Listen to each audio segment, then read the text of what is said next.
तो चलिए, बहुत बहुत स्वागत है आपका बच्चा। जय हिंद सर। जय हिंद भैया। चलिए, अपना नाम बताइए, क्या नाम है आपका? सचिन तोमर, आगरा से। सचिन तोमर जी, फ्रॉम आगरा। हाँ, यस सर। चलिए बहुत बढ़िया। तो बेसिकली आपने बीएसएफ आरओ का टारगेट रखा था कि आरएम का? मेरा टारगेट एक्चुअली एयरफोर्स का ही है सर। ओके। लेकिन ये बीएसएफ का अपॉर्चुनिटी आई थी तो मैंने इसका दे दिया, तो इसमें हो गया। आरओ में आरएम का नहीं दिया था मैंने। अच्छा, आरएम का नहीं दिया था, चलिए बहुत बढ़िया है। Yes sir. तो अभी एक स्पेशल वैकेंसी और आई है एयरफोर्स के अलावा भी, सीआरपीएफ वालों की। देखा कि नहीं देखा अभी 10+2 लेवल पे? यस सर, आई है, लेकिन 2 दिन से मैं जो फेज 2 के लिए आरओ का फेज 2 है उसके लिए डॉक्यूमेंट करवा रहा हूँ, उस चक्कर में नहीं देख पाया अभी मैंने। तो कब ये बेसिकली जो है 15 जनवरी के आसपास है ना आपका फेज 2 की प्रक्रिया? यस सर, 16 जनवरी से स्टार्ट है। अच्छा, 16 जनवरी स्टार्ट है, तो तुमको डेट मिल गई है? डेट तो नहीं मिली है अभी सर, लेकिन 16 जनवरी से फिक्स है कि मतलब स्टार्ट हो जाएंगे। हाँ, तो सबका प्रॉपर तरीके से चलना स्टार्ट हो जाएगा। चलिए बहुत बढ़िया है। मेडिकल का भी इसका बहुत डिले नहीं करेंगे, फरवरी में हमको लगता है मेडिकल भी इसका डन ही कर देंगे ये लोग। 15 फरवरी से दे दिया उन्होंने अपने शेड्यूल में कि मेडिकल भी स्टार्ट हो जाएगा। हाँ, उसको शेड्यूल में दे रखा है। चलिए बहुत बढ़िया। तो एयरफोर्स वगैरह की कैसे तैयारी? भी तो कॉन्फिडेंस लेवल एकदम हाई होगा। हाँ, बिल्कुल सर। मैंने एयरफोर्स का भी दिया था, उसमें मेरा हो गया था, लेकिन मेरे पैर में थोड़ा फ्रैक्चर हो गया तो रनिंग आउट हो गया था उस टाइम। अच्छा, उस समय रनिंग आउट हो गए थे।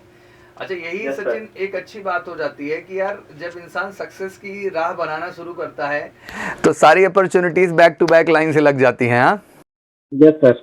अच्छा, एक तरफ लोग कहते हैं कि सफल होना कितना टफ है सर, एग्जाम बहुत टफ है, बट मुझे एग्जैक्टली कभी कोई लगता है कि अगर आप ईमानदारी से मेहनत किए हैं तो मतलब कहीं क्वेश्चन मार्क है ही नहीं। अब जैसे मैं आपका ही करियर ऑप्शन देख रहा हूं, तो यहाँ भी आप सिलेक्टेड हैं, एयरफोर्स भी इस बार आप फोड़ेंगे ही फोड़ेंगे, उसमें कोई डाउट ही नहीं कहीं से कहीं तक मुझे। नेवी भी आपने फॉर्म फिल कर दिया होगा। Yes sir. Indian coast guard का भी फॉर्म भरा था? इंडियन कोस्ट गार्ड का मैंने लास्ट ईयर दिया था, लेकिन सर उसमें मेरा 5-6 नंबर से रह गया, तो मैंने अब की बार नहीं दिया था। अच्छा, इस बार दिए ही नहीं। चलिए, क्योंकि उसमें नॉन टेक्निकल का थोड़ा रोल हो जाता है, तो उस चक्कर में नहीं दिया सर मैंने। अच्छा, हाँ ठीक है। तो मतलब प्योर टारगेट एक्स ही है आपका, मतलब टेक्निकल कोर ही रखे हैं, अर्थमेटिक रीजनिंग जीके को काट के चल रहे हैं। हाँ यस सर। चलिए, नो इशू। हाँ, रोल बढ़ जाता है क्योंकि इंडियन कोस्ट गार्ड में आपका डीबी का स्कोर, मतलब सेक्शन 1 का स्कोर बहुत मैटर करता है, और वही स्कोर है जो आपको फाइनल मेरिट में ले जा सकता है, क्योंकि 60 नंबर का पेपर होता है, वही थोड़ा इजी होता है। तो उसी में आप समझो कि जैसे कि आप जनरल कैटेगरी में आ रहे हो तो 55 के आसपास का स्कोर आपको सेक्शन 1 में कहीं ना कहीं लेना होता है, तभी वो स्कोर मेंटेन हो पाता है। और सेक्शन 2 में 30 मिनट का समय होता है, तो मान के चलो कि इसमें 30 से 35 के बीच स्कोर बनाना बहुत चैलेंजिंग हो जाता है, क्योंकि टाइम उतना ज़्यादा नहीं है। तो एक तरीके से समझो कि 85 के नीचे आप जा रहे हैं तो आप फाइनल मेरिट में नाम ही नहीं आना है आपका। इस बार का भी कट ऑफ ज़बरदस्त गया। इस बार का कट ऑफ देखा आपने आईसीजी का? जी सर, देखा है, उसमें यूआर वालों का 80 गया है। हाँ जी, 80 गया है। और आप ये समझो कि अभी फेज 1 का है, फेज 2 में भी जो है, हाँ चीज हो जाएगा। हाँ, 3 से 4 नंबर तो ग्रो करना ही करना है। चलिए कोई नहीं, मुझे लगता है कि अच्छा अनुभव वो भी एक तरह का है। तो क्या एसएससी जीडी का ही फॉर्म भरा है? सर एसएससी जीडी में वही नॉन टेक्निकल प्रॉब्लम आ जाती है मुझे, इसलिए नहीं देता मैं। इसलिए आप उससे कट जाते हो। एग्जैक्टली। चलिए कोई नहीं, आपके पास बहुत सारे ऑप्शन है। अभी एक फॉर्म सीआरपीएफ कैटेगरी में आया हुआ है, कल ही मैंने वीडियो रिलीज़ किया उसका। ये बेसिकली जो है हेड कांस्टेबल कैटेगरी में होता है, मिनिस्ट्रियल डिपार्टमेंट के लिए है, और सब इंस्पेक्टर लेवल का भी आया है। दोनों वैकेंसीज आई हुई हैं, ठीक ठाक वैकेंसी है, एक स्टेनो की है और एक जो है हेड कांस्टेबल की है, और लमसम इसमें 1458 के आसपास वैकेंसी है, और साइंस स्ट्रीम वाले ही बच्चों के लिए है बेसिकली। 10+2 आपका इसमें डिमांड किया हुआ है। इसमें कोई फिजिकल वगैरह भी नहीं रखे हैं, केवल जो है आपका रिटन है, फिर स्किल टेस्ट है। इसमें मतलब आपका स्पीड अच्छा खासा होना चाहिए टाइपिंग का, अगर वो स्पीड अच्छी है तभी आप प्रोसेस कर पाएंगे। चलिए बहुत बढ़िया। सबसे पहले चलिए कुछ अपने विषय में बताइए, कहाँ से बिलोंग करते हैं, परिवार के विषय में, कैसे फौज की जाने की जर्नी शुरू हुई, कुछ बताएं अपने विषय में बच्चा। ओके सर, मेरा नाम सचिन तोमर, और बेसिकली मैं मीडियम फैमिली से बिलोंग करता हूँ, ना ही कोई रिच फैमिली है, और किसान परिवार से हूँ। मेरे पिताजी है नहीं, जब मैं 1 ईयर का था तो उनकी डेथ हो गई थी।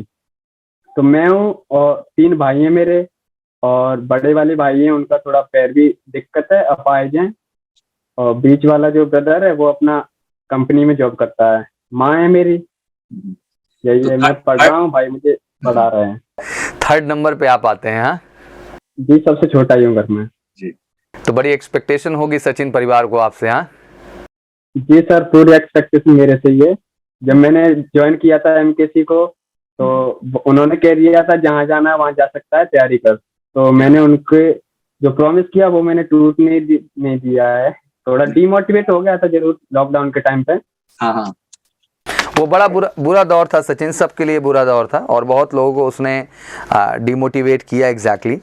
और बट ये है कि घबराने की बात नहीं है। मुझे लगता है कि आपके अंदर जज्बा है किसी चीज़ को लेकर के, तो बहुत घबराने की ज़रूरत नहीं है। चलिए, इसमें बेसिकली एक पार्ट आपके आरओ में ऐड किया गया है जो है डिक्टेशन टेस्ट के नाम से। इसको पूरा आइडेंटिफाई किया आपने, क्या है? सर, इसमें जहाँ तक मैं जानता हूँ डिक्टेशन टेस्ट है 50 नंबर का, जिसमें जो ऑफिसर होंगे उसमें 100 वर्ड मिनिमम बोलेंगे, उसको हमको नोट डाउन करना होगा। जी जी, बहुत बढ़िया। वीडियो में देखा था आपने, वीडियो अपलोड की है। हाँ, बच्चों को मैंने स्पेशली डिटेलिंग दी कि भैया देखो, इंग्लिश शब्दावली अपनी अच्छी रखना, उसमें कोई पढ़ना तो कोई दिक्कत ही नहीं है, क्योंकि नेक्स्ट जो इसके बाद पैराग्राफ रीडिंग रखे हैं वो तो कोई चिंता का बात नहीं है और उसमें कोई स्कोर भी नहीं है। It was just qualifying, you know. But main जो आपका है वो डिक्टेशन टेस्ट है, जिसमें आपको अच्छा परफॉर्म करना होगा। और रेस वगैरह को लेके बहुत ज़्यादा टेंशन है ही नहीं। लॉन्ग जंप, हाई जंप सब आप सब बहादुर हैं, मेंटेन कर ले जाएंगे, उसमें टेंशन है नहीं किसी तरह के हमको हो रहा। बस अब ये मैं मना रहा हूँ कि आपका जो एयरफोर्स का एग्जाम हो कहीं से टकराने ना पाए ओवरऑल। जी जी। हाँ, सेंटर क्या आगरा ही भरा एयरफोर्स का? एयरफोर्स का सेंटर दिल्ली है। अच्छा, दिल्ली रखा हुआ है। चलिए, आप लोगों के लिए दिल्ली को सेंटर तो ब्लॉक है शायद। अच्छा अच्छा, आगरा सेंटर नहीं है। नहीं। चलिए, दिल्ली भी दूर नहीं है आप सबके लिए। मुझे लगता है 2-2.5 घंटे में पहुंच जाते। कितना टाइम लगता है आगरा से दिल्ली? आगरा से दिल्ली के लिए वही 2.5 से 3 घंटे लगते हैं। 2.5 से 3 घंटे का समय लगता है। चलिए, बहुत बढ़िया है। तो सबसे पहला प्रश्न यही कि ये प्रेरणा फौज में जाने की जो है बच्चा कहाँ से शुरू हुई सचिन? क्योंकि ये अलग बात है, जैसे आपने बताया परिवार में ऐसा कुछ रहा नहीं, तो कहाँ से ये प्रेरणा शुरू हुई आपके अंदर? सर, मेरे गांव में एक दो मेरे से बड़े भाई हैं, वो सोल्जर रैंक पे हैं। तो मेरी उम्मीद हुई थी कि मैं फौज में जाऊं एज ए लेफ्टिनेंट। तो मैंने एनडीए ज्वाइन किया था एनडीए के लिए, लेकिन अनफॉर्चुनेटली मेरा उसमें नहीं हुआ था। तो मैंने सोचा एनडीए नहीं हुआ तो चलो एयरफोर्स तो हो ही जाएगा। तो मुझे ब्लू यूनिफॉर्म से बहुत ही लव है, तो उसके लिए मैं निकल पड़ा घर से। चलो बढ़िया जी। तो बेसिकली जो है ये डर, जैसे अभी आजकल समाज में सचिन एक डर फैलाया गया है पूरी तरह से कि 4 साल है, अग्निवीर है, आप बच्चा इस चीज़ को किस तरह से देखते और सोचते हैं? सर, बेशक 4 साल है, लेकिन अब जो मेहनत की है उसके लिए तो वो तो करना ही है। 4 साल है तो उसके बाद क्या कुछ और कर लेंगे। क्या ये नहीं सचिन ये आप बताएं, आप एनडीए की प्रिपरेशन करने वाले बच्चे हैं और मैं आपका पोटेंशियल समझता हूं, because being a commission category student आपका जो एकेडमिक है वो वाकई में अच्छा है, कोई क्वेश्चन मार्क नहीं इसको लेकर के। रही बात आपके इंटेलिजेंस की, कॉमन सेंस की एंड पर्सनैलिटी की, तो लाजमी सी बात है कि आपने ऑफिसर रैंक की तैयारी की है, तो आप में वो एलक्यूज की कमी नहीं है, ऑफिसर लाइक क्वालिटीज़ हैं, आपका एक जोनल है।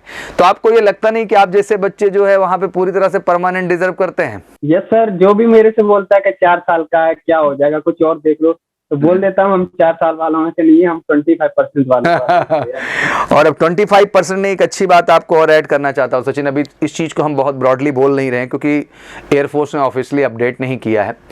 लकीली अभी जो स्टार्टिंग के हमारे फर्स्ट सेकंड थर्ड ये जो बैचेस जा रही हैं ये बहुत लकी बच्चे होंगे। इनमें आप मान के चलिए कि एबव 80% बच्चों को जो है परमानेंट रोका जाएगा, मतलब इनको बाहर। और मैं बहुत बड़ी बात नहीं करूँ, खुदा ना खास्ता गवर्नमेंट चेंज हो, क्या पॉलिसीज़ हो, क्योंकि ऐसी ये कोई चीज़ नहीं जो परमानेंट है। हो सकता है अग्निवीर ही रहे, बट ये अग्निवीर होकर के भी पुरानी पॉलिसी पे आ जाएगा। दैट मीन परमानेंट पेंशन सारे सिस्टम को।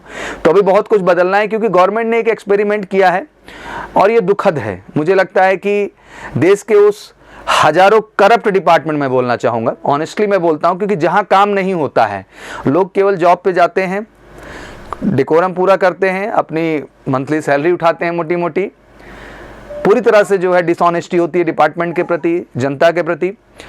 उसके बाद वो पेंशन भी पाते हैं, सारा सिस्टम उनके लिए है। जो देश के लिए समर्पण देने जा रहा है, जो सब कुछ त्यागने जा रहा है, उसके लिए इतना हिसाब लगाना, ये थोड़ा सा कहीं ना कहीं नॉनसेंस नज़र आता है। और मेरा दिल इस बात को लेके बहुत दुखता है।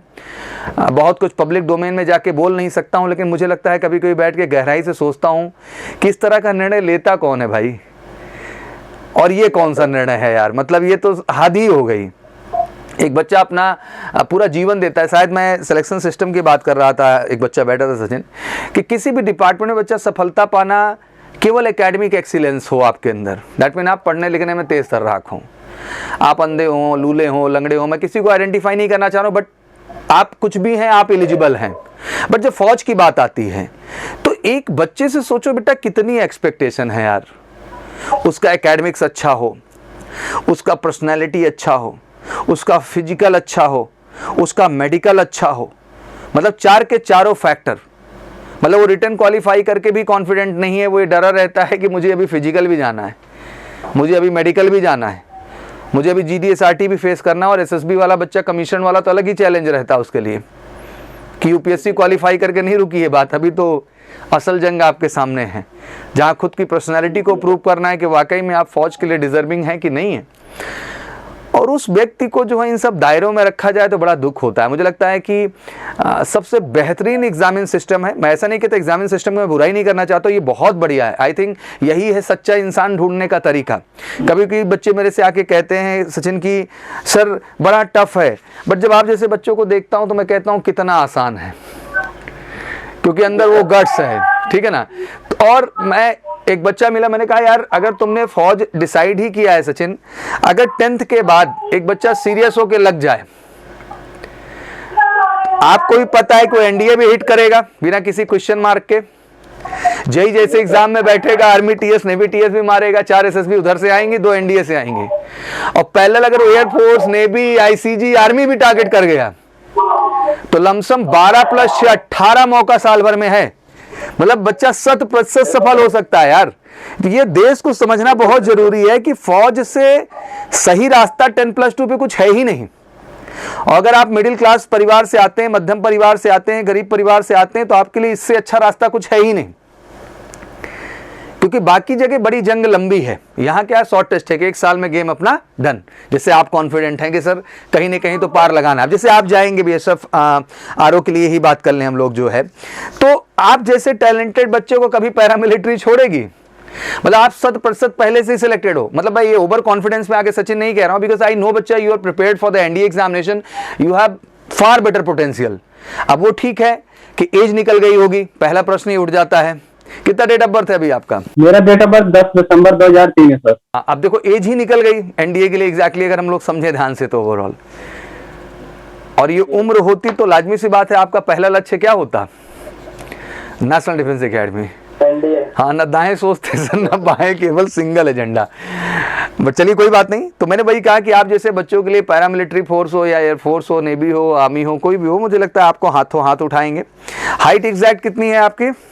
171.25 है सर। हाइट मतलब बेहतरीन है, कोई टेंशन का बात नहीं है।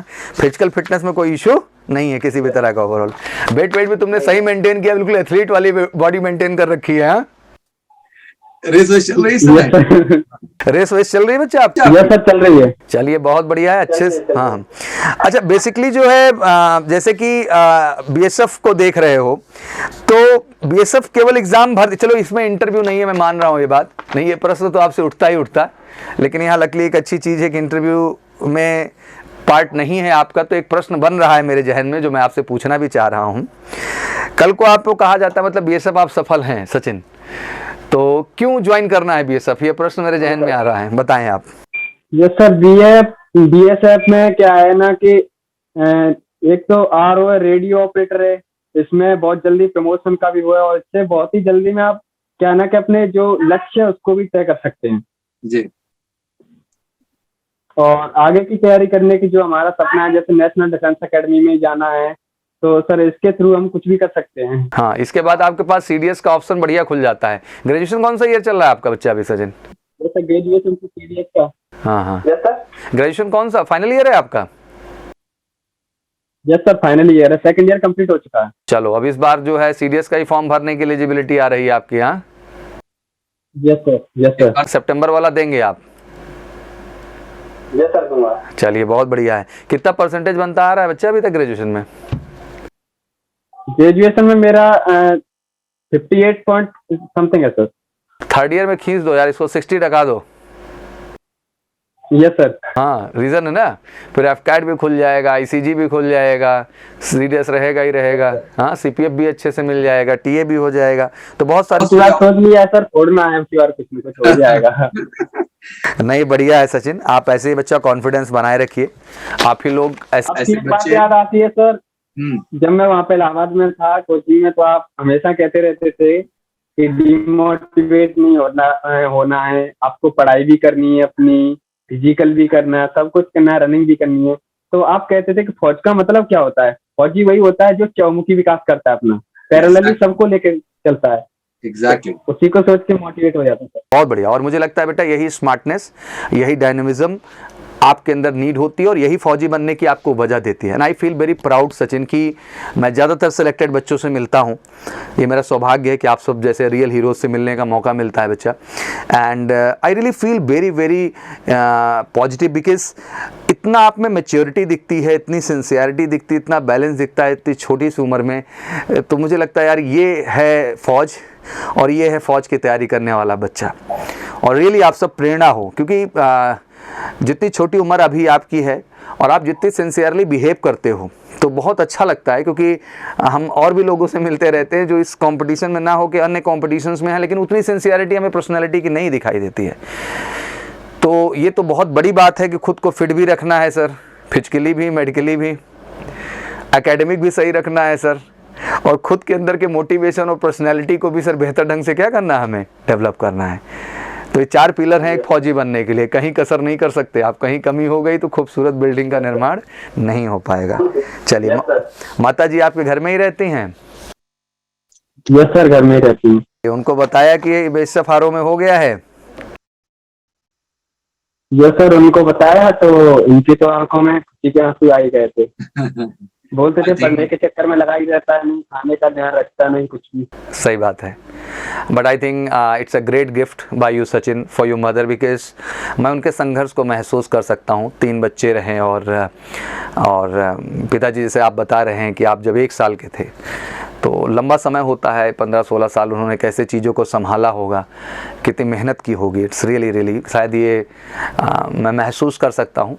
बहुत सारे बच्चों से मिलता हूँ, ऐसे परिवार से मिलता हूँ जहाँ एक मदर का त्याग और वो परिश्रम सुनने को मिलता है तो दिल गदगद हो जाता है। और आप जैसे बच्चे हैं बेटा, इतना अच्छा संस्कार उन्होंने आपको दिया है, तो मैं तो दिल से उनको थैंक्स कहना चाहूँगा। बिकॉज ये चीज़ें ऐसी नहीं है बच्चा ना जो एक दिन में डेवलप कर दी जाए सचिन, इसमें माँ बाप का बहुत बड़ा रोल होता है बच्चा। मैं हमेशा कहता हूँ कि जब आप फौज के लिए जाते हैं तो हमारी 14 दिन की एसएसबी की ट्रेनिंग किसी की पर्सनालिटी नहीं बदल देती है।